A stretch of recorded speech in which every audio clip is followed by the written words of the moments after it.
Hi, sir. Sorry, I got late. No problem.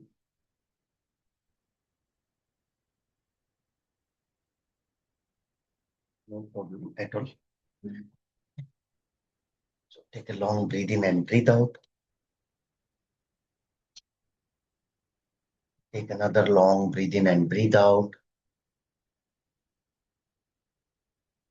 Now breathe in to chant Om. Breathe in. Om.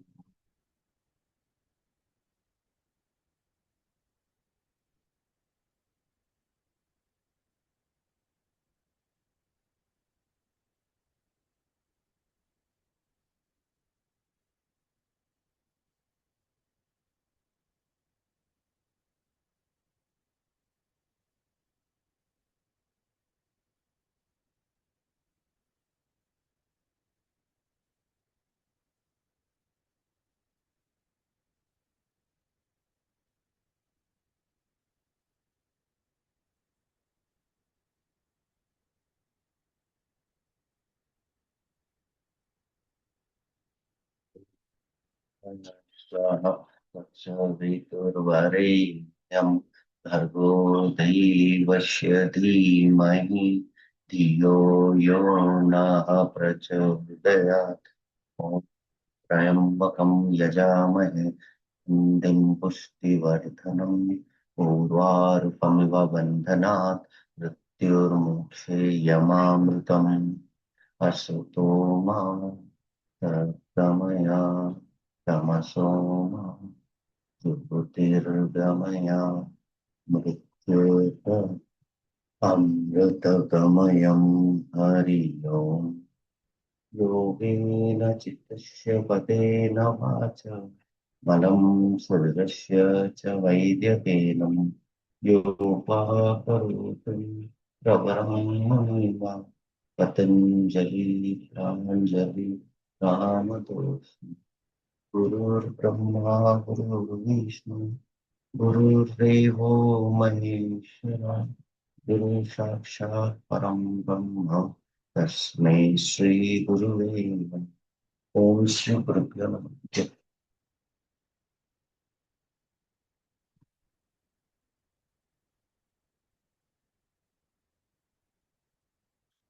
Today we'll go to the again the practical stuff. Okay. So in practical there are total 33 asanas. So I'll go for the last week practicals, which will cover almost all of your asanas.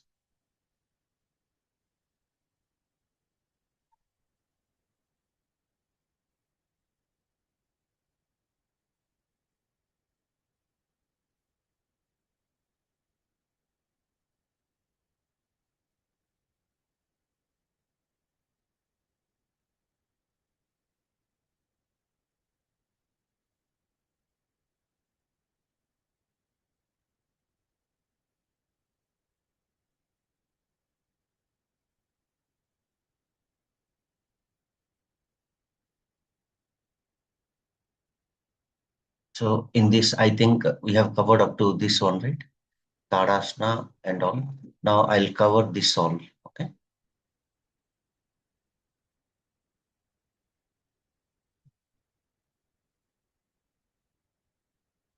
So can confirm. Cover it there.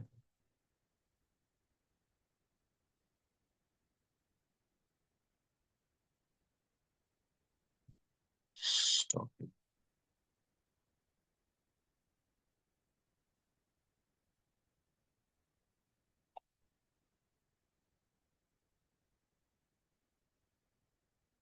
Just wait. I'm facing some problem with the word.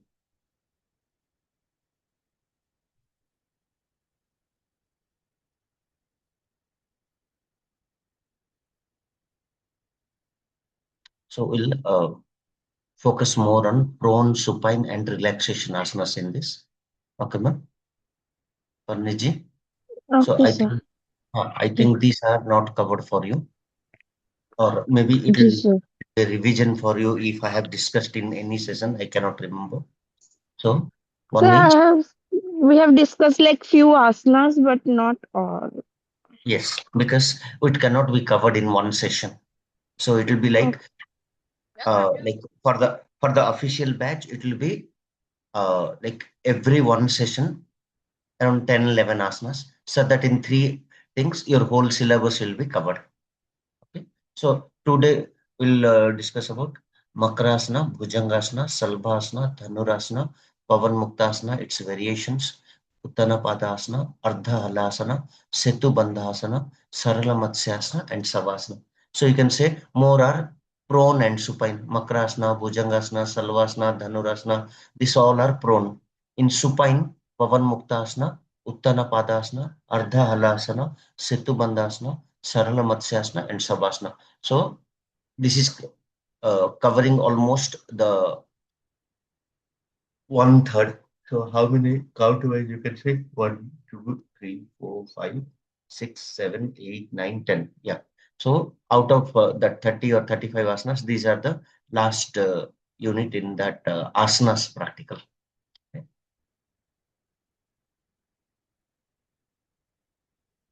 So by the end of this session, what the things that you learn? First is name of the asana you came to know.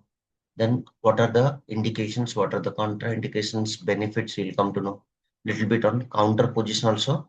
You know normally, but in prone and supine, it's very easy for the counter position, because in standing and other sitting and all, counter position will be more high priority, because the time, see, I'm forward bending completely and I'm going back. So definitely it will balance my blood circulation. Trikonasana, left and right. Brukshasana, if I'm doing it left leg, because whole load is coming on left leg, so I have to do Brukshasana with right leg. So if I'm doing Tadasana, there is not much in the Tadasana, but yeah, different variations are there. And if you'll do Triyaka Tadasana, you'll go right and coming to center. Counter is going completely left and coming to center. Okay. So identify some contraindications, counter and positions should be there to balance the body. And like prone is lying down on the abdomen, prone. Supine is on the back. Anyway, in one of the practical you can request your faculty who are in the theory. You are attending the practical session, right? 5 to 6. Well, sometimes, like few times a week, not every day. Okay, okay, no worries. So these asanas are practiced while lying down prone on the abdomen, or on the back is supine, or in complete relaxation. So back, in the back also you can do relaxation, on the prone also you can do. So here we'll do more Makarasana, here we'll do more Savasana relax. So what is the importance if I'll do this all asanas? Spinal muscle, definitely it will strengthen, because somewhere I'm stretching and opening of vertebrae this side or this side. Okay, so like this or like this. Next, okay, improve flexibility. So the overall flexibility of the body improves, especially spine. Digestion will enhance. If you are doing Pavana Muktasana and all, it will release your gas. So in that way, definitely it's good for digestion. Improve respiration system. So if suppose I'm doing Bhujangasana, somewhere I'm opening chest and all, definitely it will improve respiration. Overall, it will relax your nervous system, because you are doing this side, that side, and all, means sympathetic nervous system under ANS will come and repair of meditation. So when overall my body is opened up in everywhere, standing, sitting, supine, prone, and all. If after that I'm going for suppose yoga nidra meditations, if I'm going for some other anapana meditation, I'm going for mantra meditation, definitely chakra bija meditations, that all will help me. So Makarasana, crocodile pose. Makara, crocodile, asana pose. So a relaxation posture performed in prone position. So it is usually practiced between or after back bending postures. So a relaxation posture formed in prone position. It is usually practiced between or after back bending postures. So how to perform? Lie on the abdomen. So if you do not have a pregnancy stage, if you do not have a some hernia, hydrocele, any abdomen related injuries, aram se you can, even hernia and all may also give a strain. So in that case, if those all are active pain or active medications are there, even you haven't completed 6 months in that, someone pregnancy and all done, and in postnatal they cannot lie down immediately. So for them all, we'll say no. Cesarean and all are there. It's 6 months crossed, but still some healing is going on due to, we can say, individual body is separate. So if someone is diabetic and all, it may take some more time also to heal. So in that cases, yeah, we'll take precautions and we'll avoid that. And supine, generally I can supine, all can do. On all can lie down on the back, no worries at all. Okay. So for that, what we have to do is just, okay, spread both legs comfortably apart like this. Okay. You're lying down on the spine and both palms side by side. That is nothing but your first one is Savasana posture. Then you're going to any asana and all. If there is no back injuries, there is no back surgeries and all, you can do that. Next, hold both arms. So that also we can do when we are going for which asana? Makrasana. Makarasana. So Makarasana is what? Crocodile posture. Okay. So when I'm lying down in stomach or on abdomen, so how I'm doing Savasana, same way I'll do the reverse and I'll lie down on the abdomen first. Then suppose I'm placing both hands like this. So from straight, you'll bringing to here and you're resting like this, and you're lying down, both the legs also little bit shoulder width. So this is one posture.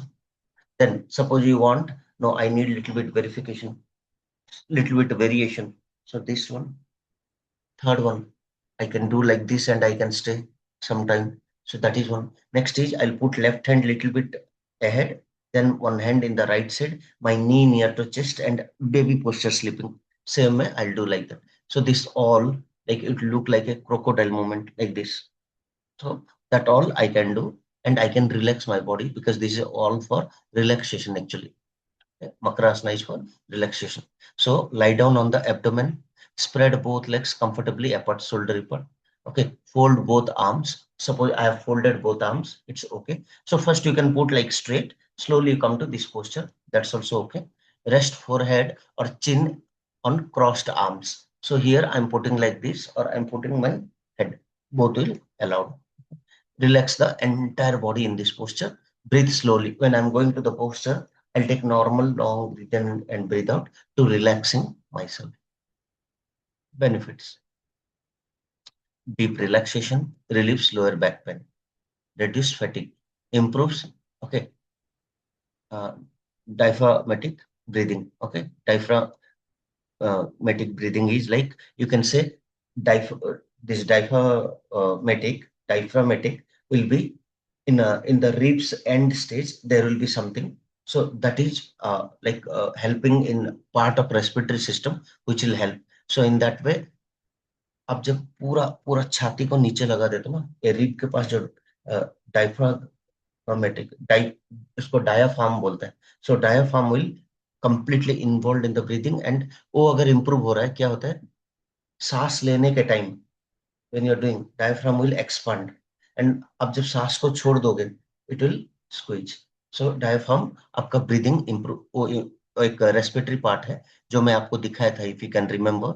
So chest के पास आपका rib के हड्डी के ending में, यहाँ इस portion में, diaphragm back side में थोड़ा अंदर में है. So this is part of your respiratory system. तो उसमें ब्रीदिंग इंप्रूव करेगा एंड रिलैक्सेस स्पाइनल मसल. तो आपका स्पाइन मसल को क्यों रिलैक्स करेगा? आप ऐसे रह रहे हो तो स्पाइन पे लोड नहीं आ रहा है, load is coming on abdomen.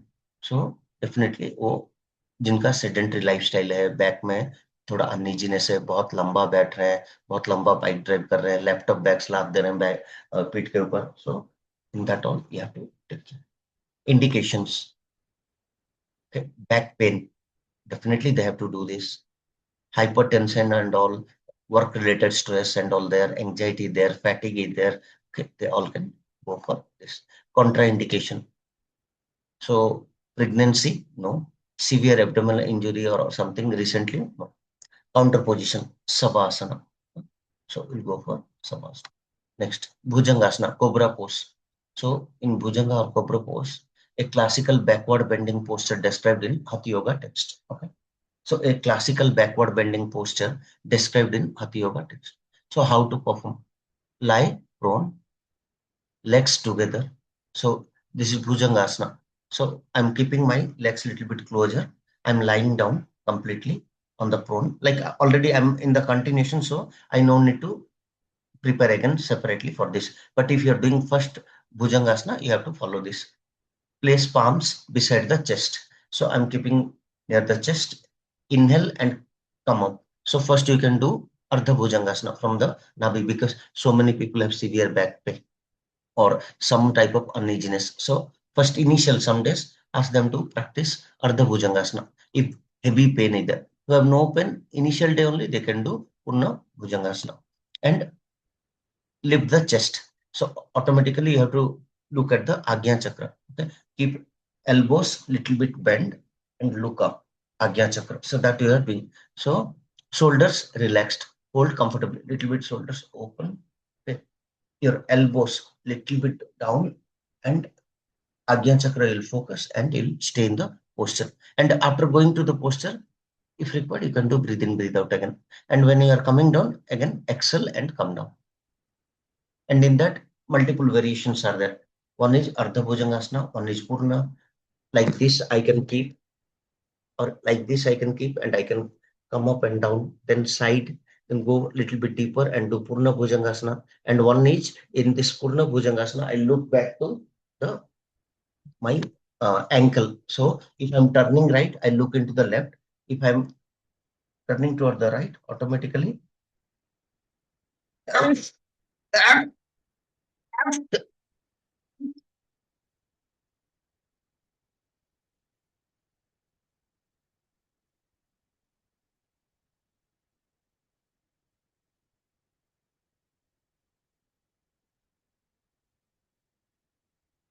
one student is pinging.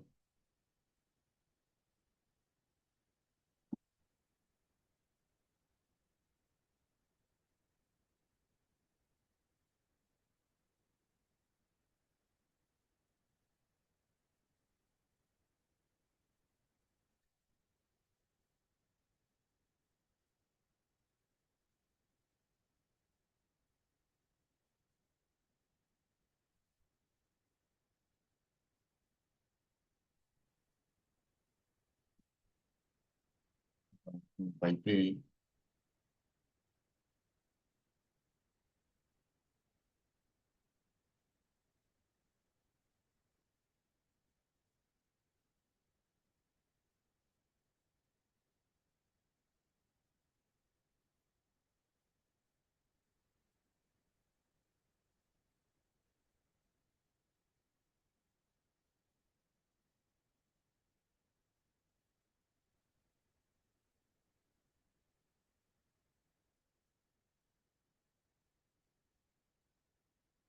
okay. So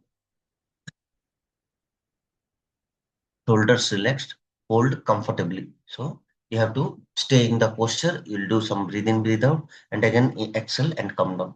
Benefits: strengthen spine, improves posture.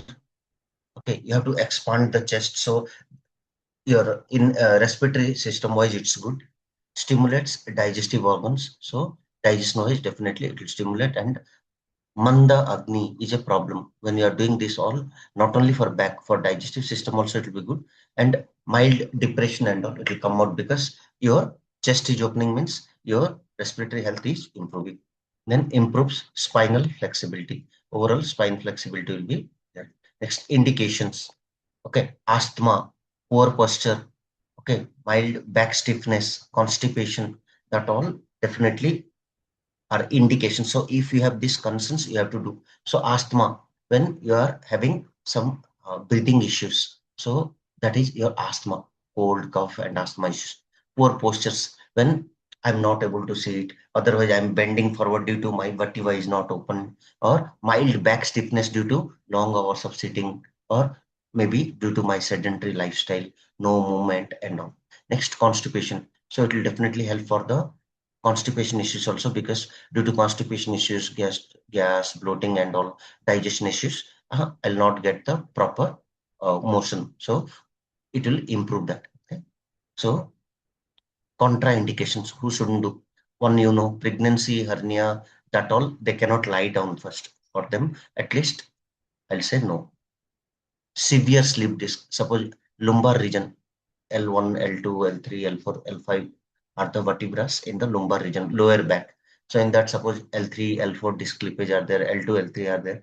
So definitely recent any abdominal surgery, spinal surgeries, especially in the lower back. So avoid this. Okay, at least 6 months. After that also you have to take the doctor consultation, because we don't know what is your recovery stage. So that your doctor has to do that all MRI and all. They can say yeah everything good. Also you will come to know pinch pain हो रहा है, अगर वो improvement हो गया 5-6 महीने में, uneasiness रहेगा लेकिन थोड़ा थोड़ा आराम लगेगा, तो आप ये चीजें भी धीरे धीरे इंट्रोड्यूस करेंगे, बहुत ज्यादा सडनली इंट्रोड्यूस नहीं करेंगे। अगर पूरा दोनों वर्टिब्रा के अंदर गैप होके ऐसे निकल गया है लिक्विड, तो पेन रहेगा। ओवर ए टाइम जैसे ऐसे होके फिर स्ट्रेच होके अंदर चला जाएगा, उसके बाद कर सकते हो, लेकिन इनिशियल नहीं। और ऑपरेशन वगैरह होके स्क्रूइंग वगैरह हुआ है तो आप नहीं कर पाओगे, पहले बहुत ज्यादा स्टिफनेस ही रहेगा, तो आराम से एक 1 ईयर तो नहीं कर सकते। ज्यादा मोटापा और ये सब वगैरह है तो शायद इनिशियली उनको बहुत दिक्कत होगा, क्यों? बेली फैट बहुत ज्यादा होगा, नीचे लाई डाउन करने में दिक्कत हो रहा होगा, तो उठा नहीं पाएंगे, तो उनके लिए पहले थोड़ा वेट लूज करना रिकमेंड। तो इसका काउंटर पोजीशन क्या है? मैं ऐसे स्ट्रेच करके था, अभी जैसे यहाँ फिर से मकर आसन में रेस्ट ले लूंगा। So counter position is nothing but balancing the energy. Next, Salabhasana, locust pose. तो सलवासन में क्या करूंगा? Strengthen the posterior chain of muscles. Okay, तो इसमें क्या करूंगा? पूरा वही सेम प्लेस में रहूंगा, चिन वगैरह नीचे रहेगा सलवासन में। मैं क्या करूंगा?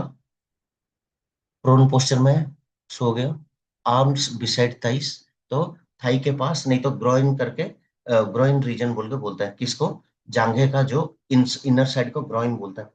ये दोनों को मुट्ठी करके उसके नीचे रख देंगे, चिन ऑन द फ्लोर, चिन को फ्लोर में टच करना है। Inhale and lift one leg और बोथ लेग्स, एक एक भी करके, दो करने के बाद दो कर सकते हो, तो 3 वेरिएशन है। With left you can do Salabhasana, with right you can do, with both you can do, and hold in that posture, then you do inhale exhale. So उठाने के time, okay, inhale and hold in that posture, फिर posture में जाने के बाद take some breath in breath out and exhale and come down.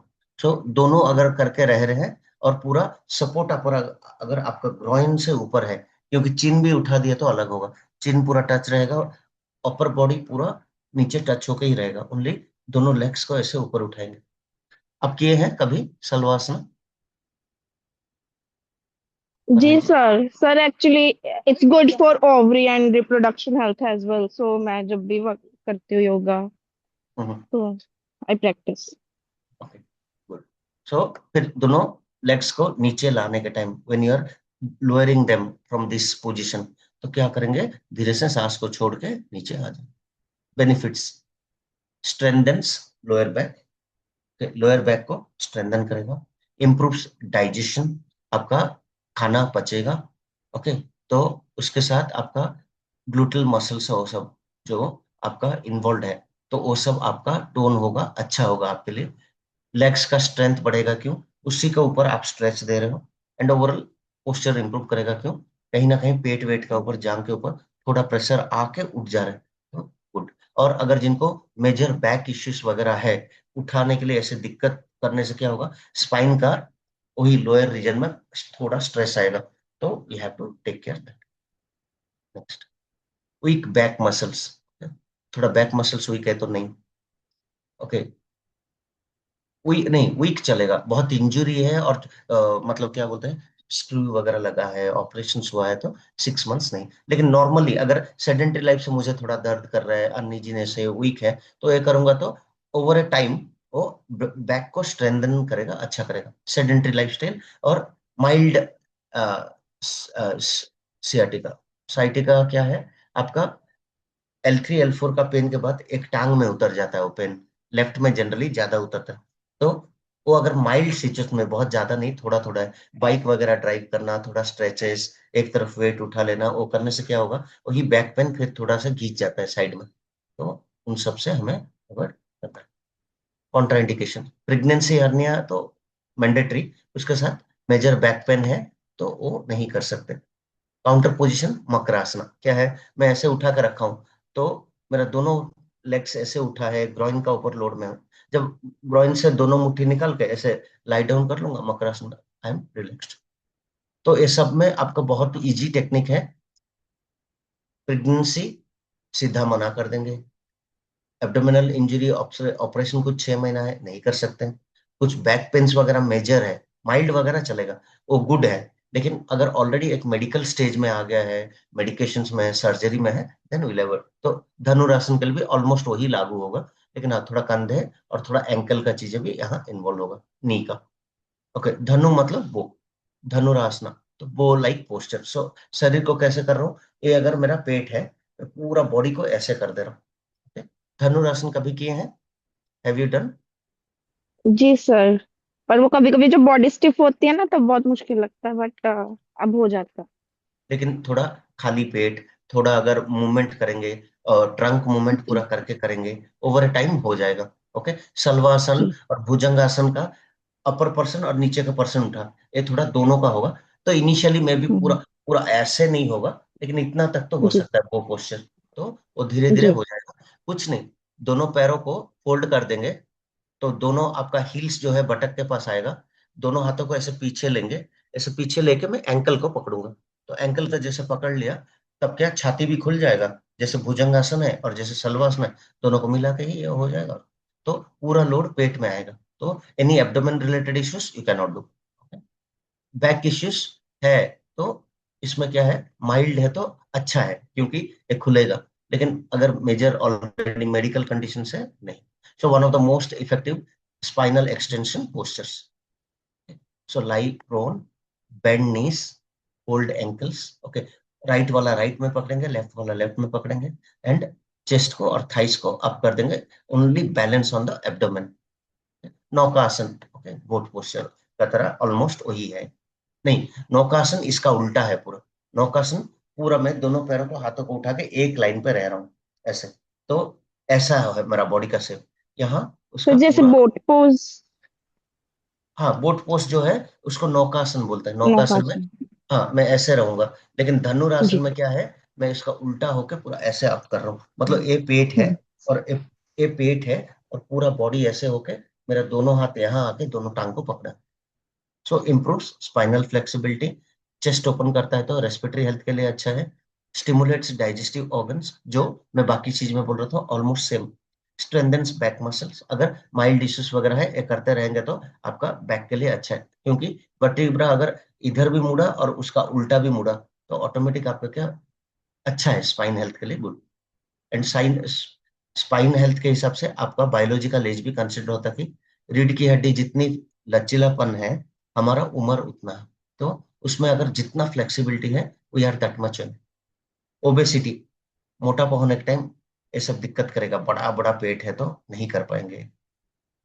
Constipation and all है तो थोड़ा दिक्कत होता है करने में। तो अगर ये कर रहे हैं तो उससे इम्प्रूवमेंट होगा।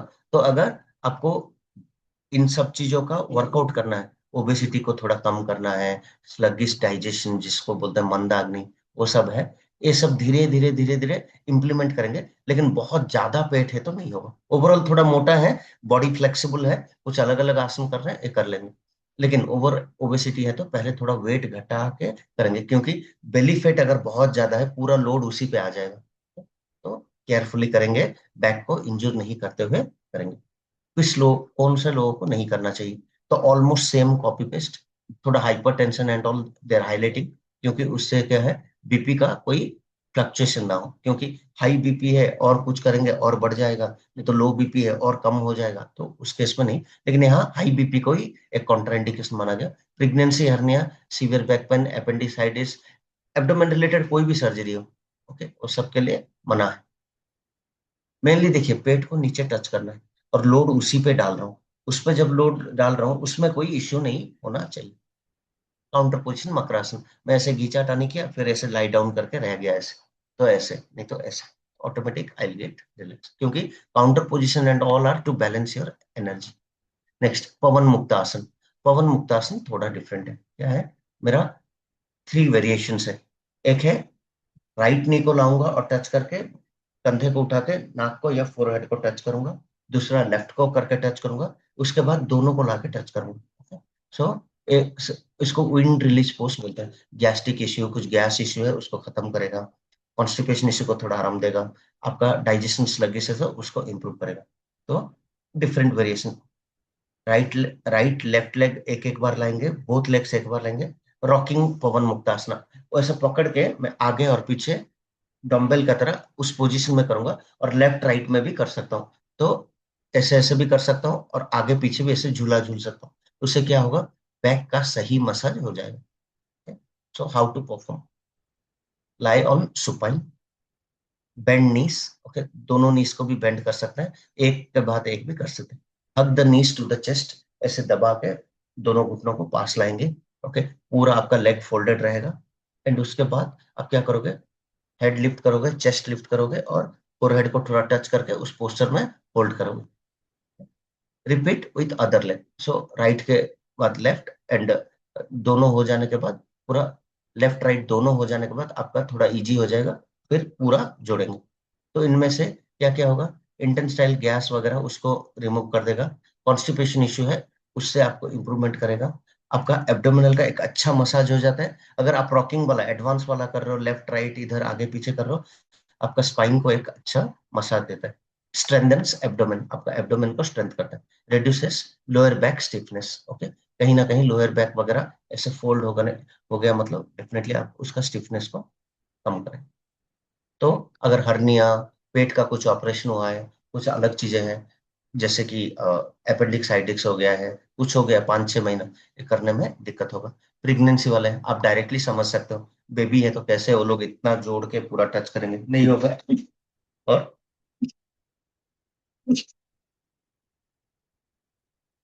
हर्निया वगैरह कुछ अगर रिसेंट 6 मंथ्स मना करेंगे, तो इसमें इंडिकेशन क्या होना है, कॉन्स्टिपेशन, इंडाइजेशन, वीक डाइजेशन, और आपका फ्लैटुलेंस, मतलब क्या बोल सकते हैं उसको, एक एक ये बोल सकते हैं, उसका एग्जैक्ट हिंदी वर्ड में नहीं बता पा रहा हूँ। अ,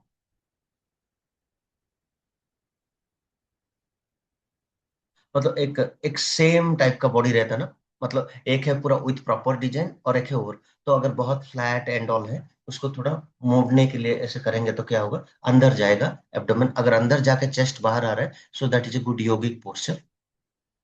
एक minute, let me just do ChatGPT की हिंदी में क्या है। जनरली जो फ्लैट रहता है पेट वगैरह, थोड़ा उसको शेप लाने के लिए हम लोग ये सब करते हैं कि अंदर जाए थोड़ा।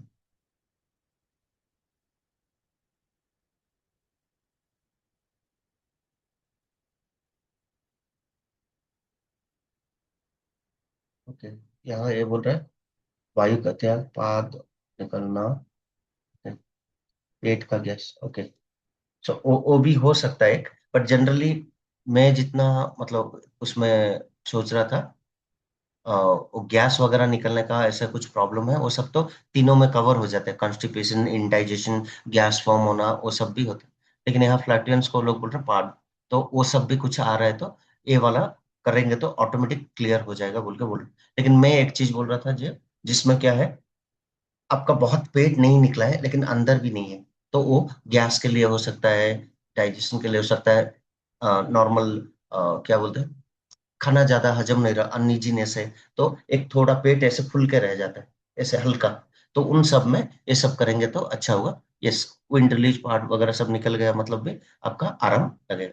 Contra indications, Contra indications almost same है, एक ज्यादा अगर कुछ आप ले सकते हैं, शोल्डर का इंजुरी और नेक का इंजुरी है तो आगे नहीं कर पाएंगे, और बाकी सब ऑलमोस्ट सेम है, तो इसमें भी शवासन से हम लोग रेस्ट लेंगे। उत्तानापादासन, उत्तानापादासन में स्पाइन पे लेटा ही हूँ, जस्ट दोनों पैरों को 45 डिग्री या 60 डिग्री तक ऐसे उठा के रखूंगा, मतलब मेरे बॉडी के साथ 60 डिग्री होके ऐसे रहेगा, तो पूरा बैक के ऊपर स्ट्रेस आएगा। तो ये क्यों करते हैं 45 डिग्री 60 डिग्री? ये करूंगा तो अर्धा हलासन के लिए सपोर्ट करेगा ओवरऑल लोअर बैक को, और थोड़ा स्ट्रेच कर देगा, और पाँव के लिए भी अच्छा है।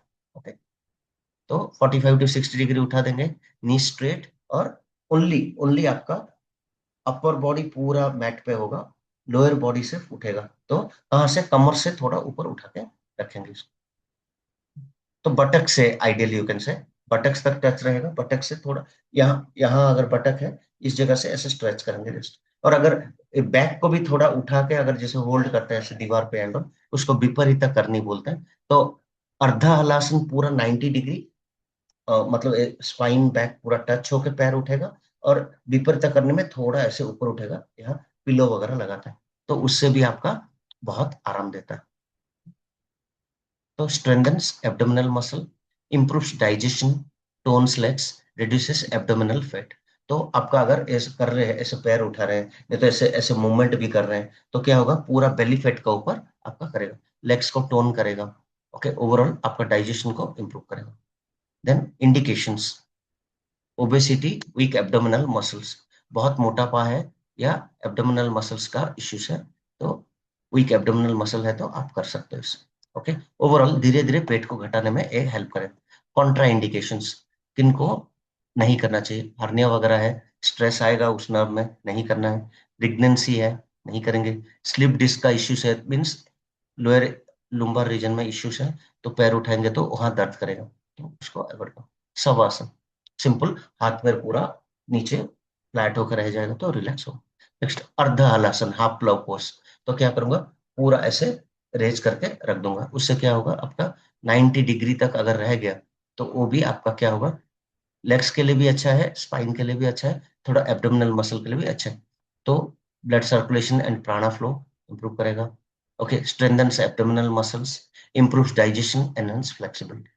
तो आपका कहीं ना कहीं मैं ऐसे करके कर रहा हूं तो पेट में आ रहा है, तो आपका एब्डोमिनल मसल का स्ट्रेंथ करेगा, स्पाइन हेल्थ के लिए अच्छा है, फ्लेक्सिबिलिटी बढ़ाएगा, और दोनों पैरों को ऐसे ऐसे धीरे धीरे ऐसे अप कर रहा हूं तो कहीं ना कहीं लेग में भी एक मूवमेंट हो रहा है, तो झुंझुनाहट, लेग का दर्द, और सबसे आपको आराम देगा। Next, constipation and weak abdominal muscles. Okay, उससे आपको मतलब अगर है ये सब इश्यूज है तो ये करेंगे तो अच्छा है। नेक्स्ट, कॉन्ट्रा इंडिकेशंस, एंड मैं ये भी बोलूंगा पवन मुक्तासन करने से पहले ये सब करना चाहिए। अर्धा हलासन, नहीं तो ये जो उत्तान पादासन, वो सब हमें पहले ही करना चाहिए।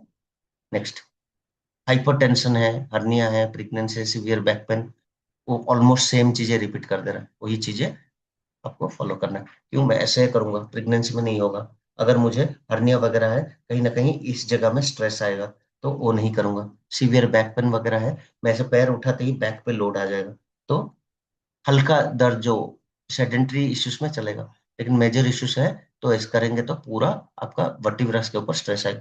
इसमें भी फिर से शवासन में आ जाएंगे तो रिलैक्स। नेक्स्ट, अभी क्या कर रहा हूँ? सेतु बंधा आसन। तो सेतु बंधा आसन में मैं क्या कर रहा हूँ?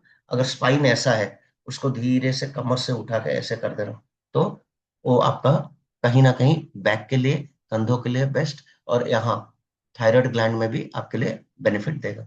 तो ब्रिज पोस्चर, लॉक और bridge, A gentle backward back and formed performed in the supine posture. तो मैं क्या करूंगा? शवासन में हूं, अभी दोनों पैर को जोड़ लूंगा, दोनों पैर को ऐसे फोल्ड करके, ओके, दोनों हील्स को बटक में टच करने की तरह रहूंगा, और नीस आपका सीलिंग फेसिंग। अभी दोनों हाथों को अपना एंकल के पास पकड़ूंगा, नहीं तो उसके साइड बाय साइड रखूंगा।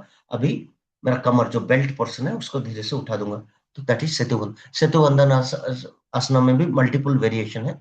ए वन पोस्चर, सेकंड पोस्चर, दोनों हाथ को सपोर्ट में रख के पूरा वही सेम पोस्चर को उठा के रखूंगा। मैं एक प्रैक्टिकल सेशन में चाहिए तो अब पूछिए आपका टीचर को, अगर नहीं बता रहे मैं मेरा एक प्रैक्टिकल का सेशन करूंगा सैटरडे का भी, तो आपको करके दिखा दूंगा, ठीक है? जी नहीं तो any one class I can show you. तो उसमें और एक है ऐसा फ्लाई ओवर वाला मोड, क्या है? पैरों को स्ट्रेच कर देंगे, और बाकी जो ऐसे पकड़ के बीच में उठा रहे हैं, जैसे एक फ्लाई ओवर का मिडिल में एक पिलर रहता है, वैसे दोनों हाथ सपोर्ट करके पूरा स्पाइन का टच करते हुए ऐसे ऊपर उठा देंगे एंड पैरों को ऐसे लाइट डाउन करेंगे पूरा, तो वो आपका ऐसे पोस्चर दिखेगा। नहीं तो ब्रिज पोस्चर में ऐसे दिखेगा एक्चुअली ओरिजिनल, लेकिन इसमें ऐसे दिखेगा। तो ऐसे मल्टीपल वेरिएशन कर सकते हैं। वो आपको क्या करेगा, नेक्स्ट मत्स्य आसन को और सेतु बंध आसन को मिला के धीरे धीरे आपका बॉडी को चक्रासन के लिए, या एक एडवांस आसना है, सब इनिशियली नहीं कर पाएंगे लेकिन बाद में होगा, पूरा आपका बॉडी ऐसे हो जाएगा। जो मैं आई थिंक आप देखे हैं कि नहीं पता नहीं, मेरा सैटरडे जो लोग अटेंड किए हैं प्रैक्टिकल सेशन, उनमें चक्रासन करके उनको दिखाया था। सो सबसे नहीं होगा suddenly. So lie on back, bend knees, fit hip width, okay hip या शोल्डर विड्थ चलेगा। इनहेल करेंगे, लिफ्ट हिप्स अपवर्ड, तो दोनों हाथों का सपोर्ट में अगर कर रहे हैं तो गुड, नहीं कर रहे हैं तो ऑटोमेटिकली लिफ्ट के साथ भी रेज कर सकते। Hold in the posture, okay उसके बाद ब्रीद इन ब्रीद आउट कर सकते हैं एंड लास्ट में एक्सेल करके फिर नीचे आ जाएंगे। इनहेल करके ऊपर गए थे, एक्सेल करके नीचे आ जाएंगे। और इन सब के लिए भी शवासन आपका काउंटर पोजीशन हो जाएगा। तो बैक स्ट्रेंथन करेगा, चेस्ट ओपन अप होगा, ओके थायराइड फंक्शनिंग अच्छा होगा। क्यों, पूरा मेरा बॉडी ऐसे हो गया, तो थायराइड के लिए बेटर है। Reduces anxiety, improves posture. Indications, mild back ache, stress and poor posture. Contraindication, neck injury, severe cervical pain, recent spinal surgery, वो सबके लिए ये मना है। क्यों, सर्वाइकल पेन है तो नेक के ऊपर कहीं C1 to C7 है, वहां स्ट्रेस नहीं होना है। कहीं अगर कंधों पे थोड़ा इश्यू है, वो सब नहीं करना है। ओके, नेक का कोई इंजरी है, पट्टा वगैरह पहन रहे हैं, उनके लिए नहीं करवाएंगे। स्पाइनल सर्जरी वगैरह हुआ है और मैं पकड़ के ऐसे ढकेल दे रहा हूँ तो प्रॉब्लम होगा, वो सब नहीं। काउंटर पोजीशन में ऐसे किया था, अभी पवन मुक्तासन में ऐसे कर ले रहा हूँ, तो क्या होगा, पूरा पूरा स्पाइन को ऐसे कर दे रहा हूँ, ऐसे ऐसे। पहले ए वाला ऊपर उठ गया था, अभी नीचे शवासन में लेट गए, अभी ऐसे करके फोल्ड कर रहा हूँ, तो ऑटोमेटिक क्या होगा, उसका उल्टा एनर्जी फ्लो होगा। So that will definitely help. सरल मत्स्य आसना, सिंपल पीस पोज। तो इसमें क्या होगा, ए बिगनर्स वेरिएशन ऑफ मत्स्य आसन। पहले मैं मत्स्य आसन डायरेक्टली नहीं कर पा रहा हूँ, तो ओके सॉरी अर्ध मत्स्येंद्रासन नहीं कर पा रहा हूँ, तो इस सिंपल सरल मत्स्यासन करूंगा, सिंपल फिश पोस्चर। सो बिगनर्स के लिए अच्छा है, चेस्ट का ओपन अप के लिए अच्छा है। तो lie on the back, place four arms under the body, okay four arms को शरीर के पास में रख देंगे, बॉडी के नीचे, और धीरे से क्या करेंगे, lift the chest gently, chest को ऐसे उठाएंगे और सहस्रार चक्र को मैट में लगा देंगे। तो उससे क्या होगा, आपका इजी होगा। So rest the crown of the head lightly on the floor without bearing excessive weight. तो इस जगह को टच करके ऐसे पूरा एक गला पूरा ऐसे खुल जाएगा, स्ट्रेच हो जाएगा, और स्पाइन का थोड़ा स्ट्रेच आएगा। तो उससे आपका क्या होगा, definitely it will help. Fifth, breathe normally and relax the throat. तो नॉर्मल सांस लेके रिलैक्स करेंगे throat. Benefits, expand lungs, improves postures, relieves neck stiffness, improves breathing। तो लंग कैपेसिटी के लिए अच्छा है। ओवरऑल आपका चक्रासन के लिए भी शरीर को प्रिपेयर करता है, पोस्चर इंप्रूव करता है। जो लोग का ऐसे झुक के बैठते हैं, थोड़ा पोस्चर में इश्यू है, उनका ऐसे सीधा हो जाएगा इसके वजह से। एंड ब्रीदिंग को इंप्रूव करता है, क्योंकि रेस्पिरेटरी को डायरेक्टली ये हेल्प करता है।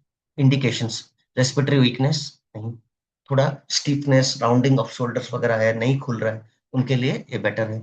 माइल्ड अपर बैक स्टिफनेस, तो इतना टाइम में मैं लोअर बैक का ध्यान दे रहा था बाकी सब, लेकिन ये एक चीज में मैं अपर को ध्यान दे रहा हूँ। तो upper part of the your spine, उसमें थोड़ा ऐसे ऐसे करके ऐसे सर रख दे रहा हूँ, तो यहाँ अपर स्पाइन को खोल दे रहा हूँ, तो उसमें आपका फ्लेक्सिबिलिटी है। तो सीवियर सर्वाइकल स्पॉन्डिलोसिस, गले का दर्द वगैरह है, नेक इंजरी है, पट्टा पहन रहे हैं, तो नहीं कर सकते। सर पे भी अगर घूमने का थोड़ा है, बीपी है, इंसोम बीपी के साथ है, उसको क्या बोलते हैं, हाँ Hypertension.